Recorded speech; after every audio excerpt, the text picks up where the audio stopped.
हमारा प्रश्न है, एक गोले का पृष्ठीय क्षेत्रफल 154 वर्ग सेंटीमीटर दी गई है, तो गोले का व्यास ज्ञात कीजिए। प्रश्नानुसार ये एक गोला दिया हुआ है जिसका पृष्ठीय क्षेत्रफल बाह्य आवरण का क्षेत्रफल 154 वर्ग सेंटीमीटर है।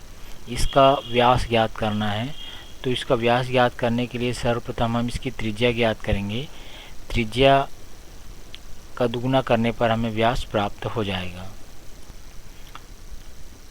ये पोर्शन जो है इसका त्रिज्या कहलाएगा। ये त्रिज्या है जो ग्रीन रेखा में आपको दिखाई दे रही है। इसका मान हमें ज्ञात करना है। चलिए देखते हैं। प्रश्नानुसार गोले का पृष्ठीय क्षेत्रफल हमें दिया गया है 154 वर्ग सेंटीमीटर, और इसका सूत्र हम यहाँ पर उपयोग करेंगे। गोले का पृष्ठीय क्षेत्रफल का सूत्र होता है 4 पाई आर स्क्वायर, और पाई का मान यहाँ पर रख देंगे 22/7, और इसका पृष्ठीय क्षेत्रफल 154 वर्ग सेंटीमीटर। तो हमें अगला पद प्राप्त होगा 154 बराबर 4 गुणित पाई का मान 22/7 और गुणित आर स्क्वायर। अगले पद में हम आर स्क्वायर बराबर आर के साथ जितने भी पद हैं उसे दूसरे पक्ष में पक्षांतर कर देंगे। तो हमें प्राप्त होगा 154 गुणित 7 बटे 4 गुणित 22।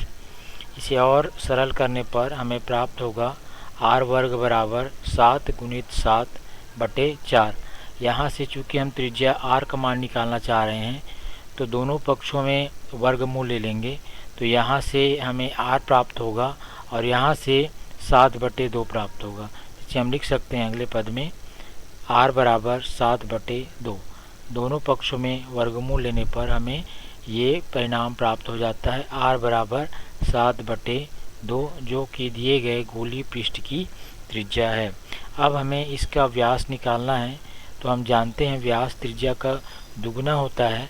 तो आप लिख सकते हैं गोले का व्यास बराबर 2 गुणित त्रिज्या, अर्थात 2 गुणित आर का मान 7/2।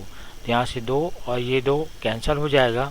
फाइनली आपको प्राप्त होता है गोले का व्यास बराबर 7 सेंटीमीटर। यही दिए गए गोले का अभिष्ट व्यास है। इस प्रकार से आप लिख सकते हैं गोले का व्यास 2 गुणित त्रिज्या बराबर 7 सेंटीमीटर। तो आप इस प्रश्न को इस प्रकार से हल कर सकते हैं।